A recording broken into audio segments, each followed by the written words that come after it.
അപ്പുക്കുട്ടാ നില്ലടാ, അമ്മൂമ്മ കാണാതെ പോവല്ലേടാ, പിടിക്കടാ. ചുരിദാറിട്ടുണ്ടെന്ന് വിചാരിക്കല്ലേ, അമ്മൂമ്മയ്ക്ക് നല്ല പ്രായമുണ്ട്.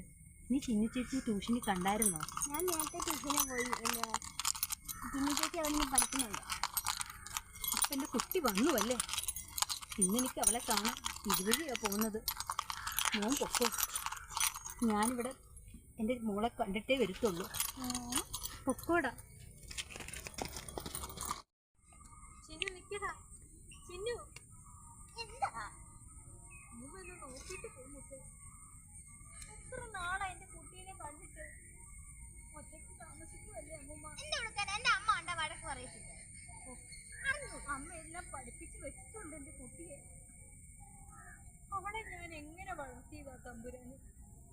എൻ്റെ ഈ കയ്യിൽ ഉണ്ണാനും കുടിക്കാനും ഒക്കെ വാങ്ങിക്കൊടുത്ത് നീക്ക് ഒരുപാട് കൊടുത്തു. എന്നോടൊന്നും പറഞ്ഞിട്ട് കാര്യമില്ല. എവിടെയല്ലേ പോ, എന്തിനാ എന്നെ നോക്കി എപ്പോഴും ഇങ്ങനെ നിൽക്കുന്നത്? എൻ്റെ കുട്ടി കുഞ്ഞിങ്ങനെ പഠിക്കരുത്. എന്നോട് കോപിക്കും കുഞ്ഞ്. ഞാൻ എന്തോ എടുക്കാനാ, പോ. പോയി എൻ്റെ കുട്ടി ഒരുപാട് വളർന്നു പോയി. അവിടെ അമ്മേ 10 മാസം നൊന്ത് പ്രസവിച്ച് കഥകൾ മാത്രമേ ഇപ്പോഴത്തെ കുഞ്ഞുങ്ങൾ പറയും. നിങ്ങൾ എന്താ 10 മാസം നൊന്തെന്ന്?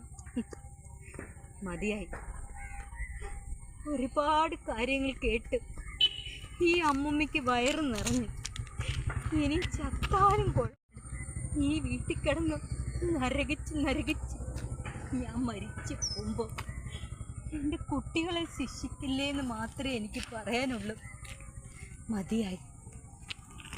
കൊച്ചു കുഞ്ഞിനെ പോലും പഠിപ്പിച്ചു വെച്ചിരിക്കുന്ന പാഠം കണ്ടില്ല. അമ്മൂമ്മയോട് മിണ്ടല്ല. നിങ്ങളാരും അങ്ങനെ ആവരുത്. നിങ്ങളൊരു മാതൃകയാവണം, നല്ലൊരു മാതൃക, നല്ലൊരു മകളാവണം, നല്ലൊരു അമ്മയാവണം. നല്ല ശീലങ്ങൾ വളർന്നു വരുന്നണം. തൊഴുവാണ് ഞാൻ നിങ്ങൾക്ക് മുമ്പ്, തൊഴുതു പോവാണ്.